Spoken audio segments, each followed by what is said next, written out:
This week was pure madness in the AI world. We'll go over how AI can now commentate live sports in real time, how Alibaba solved one of the biggest problems in AI filmmaking, and how Sand AI made it possible to generate longer videos without crashing your system. Microsoft introduced powerful new agents inside 365 Copilot.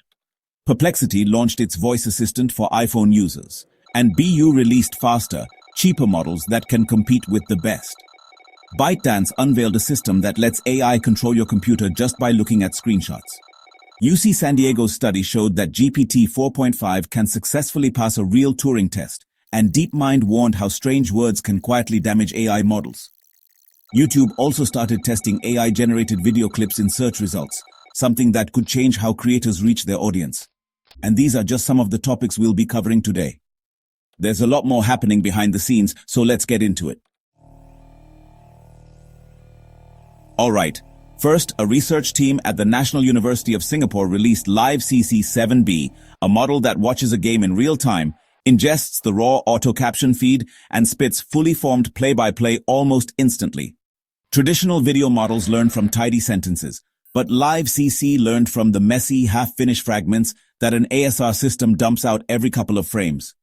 That noisy alignment actually taught the network timing, so latency is under half a second. In a head-to-head benchmark, the little 7 billion instrumental brain even beat 72 billion competitors on a freshly built test set called Live Sports 3K.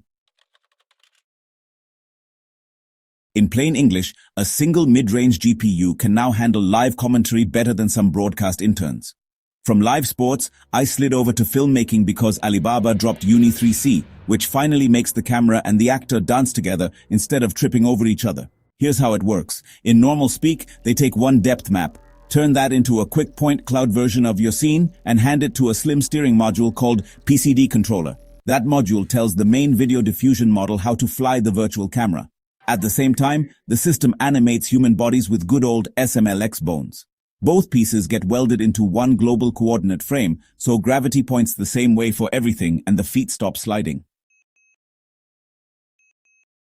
They tested it on 50 never-seen clips through 3 crazy camera paths at each, and still kept camera error to about a quarter meter while scoring over 80% on the usual quality metrics. If you've ever tried prompt engineering 2 separate models, one for movement and one for cinematography, you know why this feels like a breath of fresh air. As soon as I'd wrap my head around that, Sand AI unveiled Magi 1, a video generator built for epic length. Traditional diffusion processes every frame together, which is why long videos explode your VRAM. Magi chops the timeline into 24-frame chunks, denoises chunk 1, and while that's still warm, starts chunk 2. They run up to 4 chunks in parallel, so you get a nice assembly line of footage. Shortcut distillation squeezes the long sampling loop down to 8 diffusion steps, and an FP8 quantized version can actually run on 8 consumer RTX 494s. Performance numbers back it up on Physics IQ, a benchmark that checks whether falling boxes keep falling. Magi scores 56, roughly double Video Poet. So, if your boss wants a 60-second 720p brand film tomorrow, you might finally keep a straight face. But long form isn't enough for some folks, so Skywork pushed Skyreel's V2, whose bold claim is infinite video. Their trick? Diffusion forcing always keeps the last 17 frames overlapping with the next block, so context never evaporates. You choose synchronous mode for safer VRAM, or asynchronous mode to live stream while frames are still cooking. A full 14 billion parameter 720p run eats 51 gigs of memory, which is scary but doable on a workstation. Human raters gave it the best prompt accuracy this side of a paid Hollywood editor, and on the V-Bench long prompt track, it edges out both 1.2.1 and Runway Gen 3. All the weights, even a tiny 1.3 billion version, sit on Hugging Face under an Apache license, meaning you can remix it into your indie studio without lawyers knocking. While we're on the subject of visuals, ETH Zurich produced Anom Portrait 3D, a system that turns a single descriptive sentence into a talking, blinking head that lines up perfectly with standard facial bones. They start with a coarse mesh from an earlier project called Portrait 3D, freeze most of it, and focus computations on the mouth and eyes. Those are the parts that look creepy if they're off. A special control net sees a normal map and gently adjusts the dynamic region so teeth stop clipping through lips. The result? the kind of avatar you can drop into Unreal or Unity right away, and it impressed SIGGRAPH reviewers enough to secure a main conference slot. Now, AI isn't just for art. Microsoft wants it stapled to every office task, and the new 365 Copilot Wave 2 does feel closer to that. Two specialized agents appear. First, Researcher, which can run multi-step web hunts without vomiting 100 tabs, and Analyst, which acts like a junior data scientist inside your spreadsheets. You'll find them in a brand new agent store tucked inside the Copilot app. Copilot Search now scours Slack, Confluence, ServiceNow, even Google Drive, then returns one blended answer with citations instead of a scarecrow of links. My favorite demo was Copilot Notebooks. Dump your meeting notes, a PDF, a website, and a PowerPoint file into a single pane, then ask for an audio podcast summary that you can listen to in traffic. For control freaks, Purview now sees which agent touched which document, and it can yank an agent's plug with one toggle. Okay, on phones, Perplexity finally delivered its voice assistant to iOS. Apple still won't let you swap out Siri fully, but you can glue Perplexity to the action button or the lock screen. The assistant can pick whichever large language model you fancy, GPT, 4.0, Gemini, 2.5, Claude, 3.7, and it speaks directly to apps like Spotify or Uber through Apple's shortcut hooks. It's not hands-free yet, but it already feels less error-prone than Siri. Over at OpenAI, deep research just got easier on the wallet. Plus, Team and Pro tiers see higher limits on the full GPT 4.0 version, and once you burn through those tokens, the system automatically downgrades to a lightweight mode using 0.4 mini. Responses shrink a little, but intelligence barely dips, and free users now receive that lighter model out of the box. It's a pretty quiet way to stretch compute without headline price hikes. Now Elon Musk's team also made some noise. Grok Vision arrived on iOS, letting you point your camera at a weird connector or foreign sign and get a useful description. Android users do catch up on voice features, real-time search, and multilingual speech, but only if they shell out $30 a month for Super Grok. Fair warning, YouTube started an experiment that could mess with creator revenue. A new AI carousel shows clipped highlights directly inside search results. You type best noise-canceling headphones, and instead of 10 thumbnails, the page autoplays 7-second snippets, supposedly answering your question. Right now, it's premium only, English only, and focused on product or travel queries. But if watch time plummets next quarter, you'll know why. Next, UC San Diego researchers ran a formal Turing test, and GPT 4.5 fooled 73% of participants, beating some of the humans who were also in the test. They primed the model as a shy, internet-savvy introvert. Strip away that persona, and it still tricked 36%. Passing Turing doesn't equal consciousness, but it does mean online identity checks need more than sounds human.